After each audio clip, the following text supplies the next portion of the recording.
Hello students, I hope all of you are doing very well. So welcome to our YouTube channel Pratik Singh Classes. This is the third video for chapter 6 life processes and 27th video in the row for CBSE standard 10th science. Okay, I am making this video after a gap of approximately 2 weeks because of Diwali vacation, then Chhath vacation and a lot of pending works I have to do in this time. So sorry for the delay. So let us start our today's video. Okay, as I have said you earlier that this is the third video for chapter 6. In the first two videos we have finished a lot of things from this chapter. The first of all we have seen introduction, then we have seen what are the life processes, what does it mean, how is it affected by different physical and environmental phenomenon. We have seen some question answer, then we have studied about nutrition, what is the meaning of nutrition, why do we need nutrition, okay, like us, how plants and trees take their nutritions. Then we have studied about autotrophic nutrition, okay, like those living organisms which make their food by their own are called as autotrophs, and those types of way of nutrition is called as autotrophic nutritions, like what happens in green plants and trees. Okay, we have seen. Okay, then we have seen about photosynthesis and what are the things happens in photosynthesis process we have seen. Okay, then we have seen a starch test. Okay, then we have seen something about open and closed stomata pores. Okay, we have done some experiments also, activities also we have seen. Now in this video we will start from section 6.2.2, that is heterotrophic nutrition. Okay, before I start my today's video tutorial, as always, let me request to all of you that if you are new to my channel, please subscribe it now, okay, and hit the bell icon for all videos. Fine, so let us start our today's tutorial. Section 6.2.2, heterotrophic nutrition. Okay, we all are heterotrophs. Okay, what is the meaning of heterotrophic, heterotrophs, nutrition, and all other phenomena related to this we will see in this topic and subsequent topics. Each organism is adapted to its environment. Okay, the way we live is totally dependent on the environment which surrounds us. Okay, the people living in different environment conditions, they have different type of adaptations, like people who live in colder regions, they are survived to, or they are adapted to the cool temperatures, means even at negative temperatures they can survive themselves, but we can't. Likewise, people some people also live in desert areas, they are adapted to very high temperatures. If people will go from cold regions will go to very hotter regions, they can't survive there for a long time, and vice versa also. Fine, so we all, me, you, and who are watching this video, we all are adapted something to us according to the environment which surrounds us. The form of nutrition differs depending on type and availability of food materials, as well as how it is obtained by the organisms. Okay, means what things we eat is totally dependent on where we live. Okay, what are the resources available for us, and what is the climatic and environmental conditions surrounding us. Okay, all those defines what are the things we have to eat. Okay, for example, whether the food source is stationary such as grass or mobile such as deer would allow for differences in how the food is assessed and what is the nutritive apparatus used by cow and a lion. A cow cannot eat flesh or meat. Likewise, a lion or tiger, they can't eat grass, okay, or leaves like cows. Okay, so what are the adaptations happened in these animals? There is a range of strategies by which the food is taken in and used by organisms. Okay, the way we take food and the way animals take food, okay, are more or less different from each other. Okay, there may be some common things, there may be some differences there. Okay, but it doesn't mean the way we take our nutrition and the animals take their nutrition are similar. Some organisms break down the food material outside the body and then absorb it. For example, fungi like bread molds. Okay, what they do is they break down the carbohydrates and starch, then they intake it. Okay, yeast and mushroom, okay, they break down complex hydrocarbons outside their body and then they consume it. Okay, but when it comes to us, okay, we consume very higher complexes or complexes of hydrocarbons like vitamins, proteins. Okay, and when it goes in our stomach, there happens digestive process, and in the digestion, okay, it is being broken in a smaller and simpler compounds, which is easier for us to absorb, easier for our body to absorb it. Okay, other takes in whole material and break down inside their bodies like us. What can be taken in and broken down depends on body design and functioning. In class 9th you already have studied, okay, in science about different types of body designs. Okay, there you have seen different types of kingdom, okay, different types of class, a lot of things you have studied. If you remember, okay, there you have studied that how do different types of body designed organisms they take or they intake the food. Okay, some organisms derive nutrition from plants or animals without killing them. Okay, this parasitic nutritive strategy is used by a wide variety of organisms like Cuscuta or amber whale. In amber whale, you might have seen that this is a kind of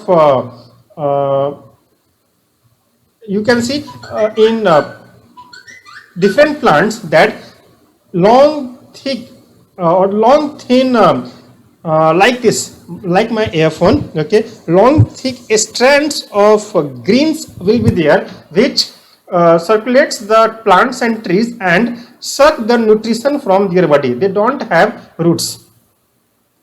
Ticks, lice, leeches and tapeworms, okay, they are parasitic nutritive animals, okay, or organisms.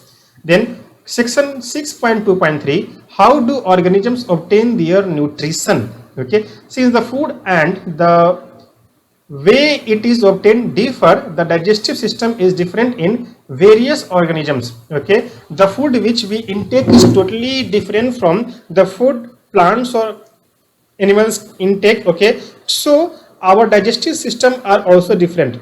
Our digestive system is totally different from plants or from animals, okay, or even from microbes. In single celled organisms, the food may be taken in by entire surface. Okay, as you can see in the form, in the example of amoeba given in figure 6.5. okay, amoeba is a unicellular organism and it has no mouth. Okay, the side where it gets food, it opens up there and assimilate the food inside it.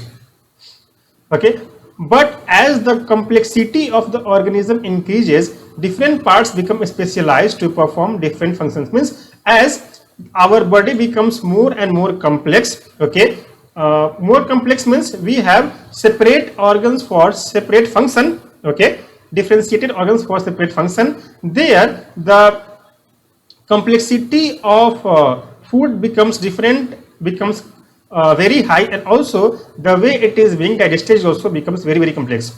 For example, amoeba takes in food using temporary finger-like extension of the cell surface which fuse over the food particle forming food vacuole as given in figure 6.5. just left to it. Let me erase this. Okay, inside the food vacuole, complex substances are broken down into simpler ones which then diffuses into the cytoplasm. Okay, the remaining undigested material is moved to the surface of the cell and thrown out. They do not have any special excretory organ like us. In Paramecium, which is also unicellular organism, the cell has a definite shape and food is taken in at a specific spot. Okay, just like us, we have a definite place for food intake, that is mouth. Okay, likewise they have this thing. Just a minute.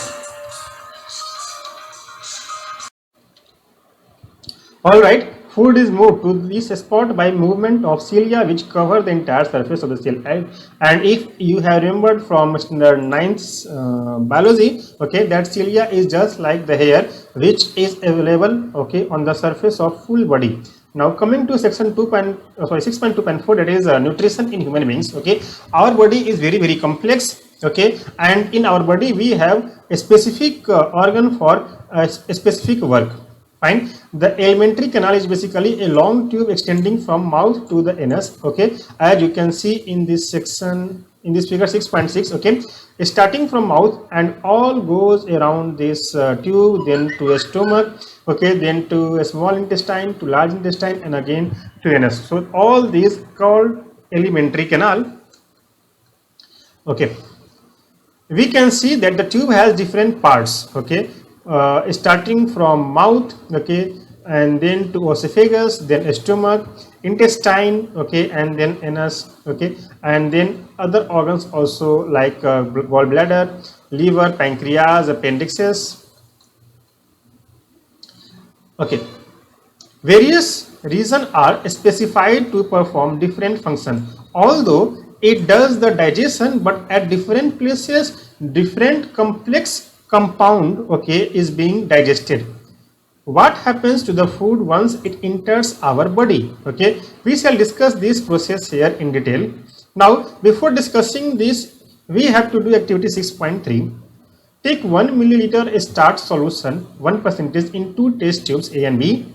Add 1 milliliter saliva to test tube A, okay, and leave both test tubes undisturbed for 20 to 30 minutes. Okay, saliva means just spit in test tube A. Okay, now add few drops of dilute iodine solution to test tubes. Okay, in both the test tubes, few drops of dilute iodine you have to add. Okay, in class 7th, 8th in science you might have studied about nutrition, and there you have studied that how a starch is tested, okay, with the help of iodine solution. In which test tube you observe color change? In test tube A, obviously. What does this indicate about the presence or absence of a starch in two test tubes? Okay, when the color changes to blue black, okay, it shows that a starch is available there. What does this tell us about the action of saliva on a starch? Okay, whether the color in both are same or different, or one has color and the other is colorless, or different colors. Let us see here in this paragraph. We eat various types of food which has to pass through same digestive tract. Okay, various types of food means we eat rice, we eat roti or chapati, we eat vegetables, fruits, okay, and different types of juices. Okay, all passes through same type of digestive tract.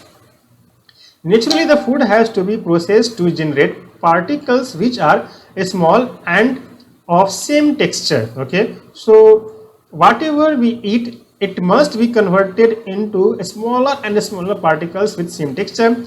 This is achieved by crushing the food with our teeth. Okay, when we crush the food from by our teeth in our mouth, okay, they are converted into smaller particles. Okay, first they are being converted into paste, okay, and in same texture. Since the lining of the canal is soft, the food is also wetted to make its passage smooth. Okay, means while we chew it, okay, saliva is mixed into it to make it as much soft as possible, okay, to pass through the canal, food canal.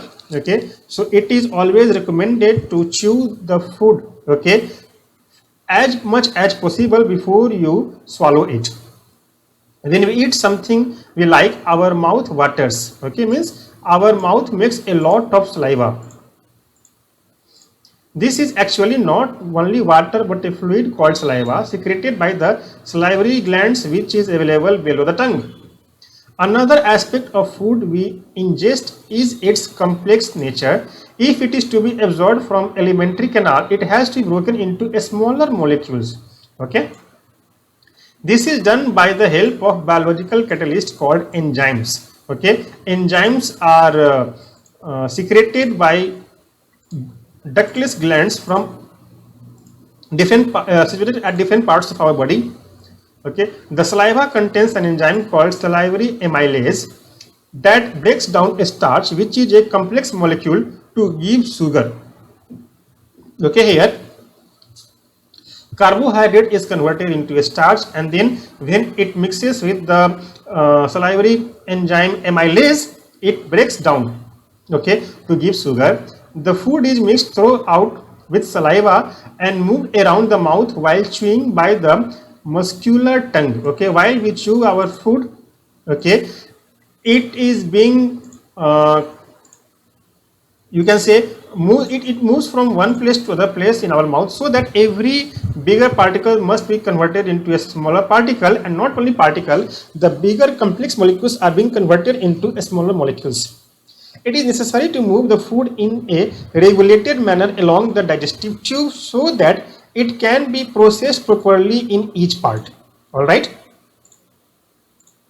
The lining of canal has muscles that contract rhythmically in order to push the food forward. Okay, so it is like it goes in rhythm. Okay, it pushes the food from top to bottom in such a way that small lumps of the food moves one by one, okay, from mouth to stomach.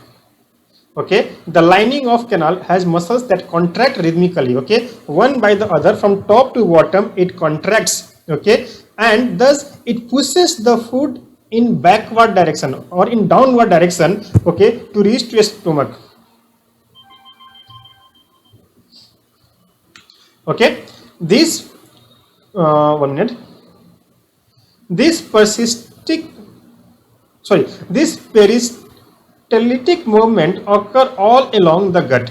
From the mouth, the food is taken to the stomach through the food pipe or esophagus. Okay, so this tract is called as esophagus, from mouth to the stomach. The stomach is a large organ which expands when food enters it. Okay, it is just like a balloon. Okay, when we eat food, it goes in the stomach and the volume of the stomach increases, just like when we blow the balloon, okay, it flattens. The muscular wall of the stomach help in mixing the food throughout with more digestive juices. Okay, again, when the chewed food goes into the stomach, there the stomach has different glands which makes different types of juices. Okay, different types of acids, like hydrochloric acid, which mixes with the food and makes the available complex compounds into much more simpler compounds. Okay, these digestion functions are taken care by gastric glands present in the wall of the stomach. Okay, these release hydrochloric acid. Okay, just a minute. A protein digestive enzyme called pepsin and mucus. Okay, from this gastric gland, okay, our body secretes hydrochloric acid. Okay, then pepsin and mucus. Okay, all these are mixed with the food and helps in breaking down the complex compounds into smaller compounds. The hydrochloric acid creates an acidic medium which facilitates the action of enzyme pepsin. Okay, that means it works as a catalyst. Okay, what other function do you think is served by the acid? The mucus protects the inner lining of the stomach from the action of acid under normal conditions. Means mucus helps the stomach walls to survive. Okay, mucus makes a layer to the inner wall of the stomach in such a way that the acid doesn't corrode the tissues of the stomach. Okay, that is why it is given here. The mucus protects the inner lining of the stomach from the action of acid under normal conditions. We have often heard about complaining about acidity. Okay, when we eat a lot, okay, or when we stay hungry for a long time, in both the conditions we get acidity. Can this be related to what has been discussed above? Yes. Okay, in acidity the amount of hydrochloric acid becomes very high. Okay, as we already have seen when we were studying chemistry, okay, in chapter 2 and 3, if you remember, okay, that whenever any person is suffering from acidity, we give them the solution of base so that it neutralizes the acidic action and becomes salt and water in the stomach. The exit of food from a stomach is regulated by a sphincter muscle which releases it in a small amounts into a small intestine. Okay, so it is just like a small lumps of the food, okay, remaining undigested goes into the small intestine. From the stomach, the food now enters the small intestine. This is the longest part of the alimentary canal, which is fitted into compact space because of extensive coiling. Okay, the coiling means they are being rolled up very highly. Okay, and their length is very high. Okay, the length of a small intestine differs in various animals depending on the food they eat. Okay, if the animal eat very complex food, okay, then their a small intestine's length will be higher. But if they eat very simpler compounds, okay, if the eating habit is very simpler compound, okay, then the length of small intestine will be lesser. Herbivores eating grass need a longer small intestine to allow the cellulose to be digested. Okay, meat is easier to digest, hence carnivores like tigers have the shorter small intestine. Okay, so every vegetarian animal has a longer intestine, and every flesh eating or meat eating animal has shorter intestine because it becomes very easy to digest meat. The small intestine is the site of complete digestion of carbohydrates, proteins and fats. Okay, so whatever carbohydrate, protein and fat stays undigested from the stomach, okay, when they go to the small intestine, okay, they are completely digested there and being absorbed by the intestine inner wall. It receives the secretion of the liver and pancreas for this purpose.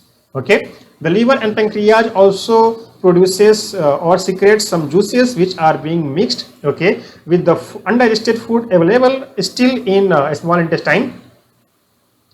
The food coming from stomach is acidic. 1 minute. Okay, because it is being mixed with hydrochloric acid, okay, and has to be made alkaline for pancreatic enzymes to act. Okay, then bile juice from liver accomplishes this in addition to acting on fats. Okay, bile juice is being secreted by the liver, okay, and it mixes to the undigested food in the small intestine. Fats are present in the intestine in the form of large globules which make it different for enzymes to act on them. Okay, bile salts break them down into smaller globules, increasing the efficiency of enzyme action. This is similar to the emulsifying action of soap on dirt that we have learned in chapter 4. Okay, in the previous video we already have finished the soapification action or soap action. How does the detergents or soap work? Okay, if you have missed that, I request you to go through them. The pancreas secretes pancreatic juice which contains enzymes like trypsin for digesting protein and lipase for breaking down emulsified fats. Okay, all these things are being asked in one mark question, like what are the juices or what acid our stomach make, then what is the secretion from liver, what is the secretion from pancreas.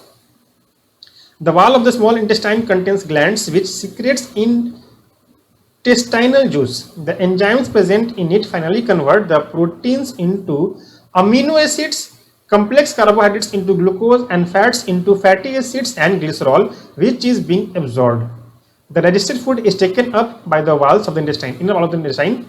The inner lining of the small intestine has numerous finger-like projections called villi, okay, which increases the surface area for absorption, and the digested food is being absorbed there, and undigested food then goes to large intestine to anus and then we excrete it out.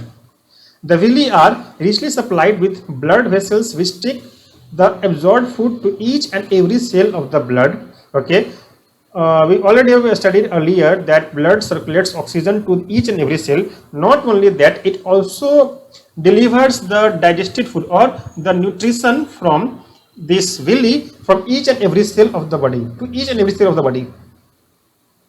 Okay, the villi are richly supplied with blood vessels which take the absorbed food to each and every cell of the body, where it is utilized for obtaining energy. Okay, at the site of mitochondria, building up new tissues and repair of old tissues. The unabsorbed food is sent into large intestine, where more really absorb water from this material. The rest of the material is removed from the body via the anus. Okay, and the exit of this waste material is regulated by the anal sphincter. Okay, dental caries. Dental caries or tooth decay cause gradual softening of enamel and dentine. Okay, enamel is the strongest object of our body, strongest thing in our body.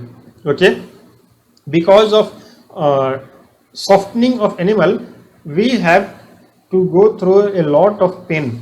It begins when bacteria acting on sugar produce acids and soften or demineralizes the enamel. Okay, masses of bacterial cells together with food particles stick to teeth to form dental plaque. Saliva cannot reach the tooth surface to neutralize the acids as plaque covers the teeth.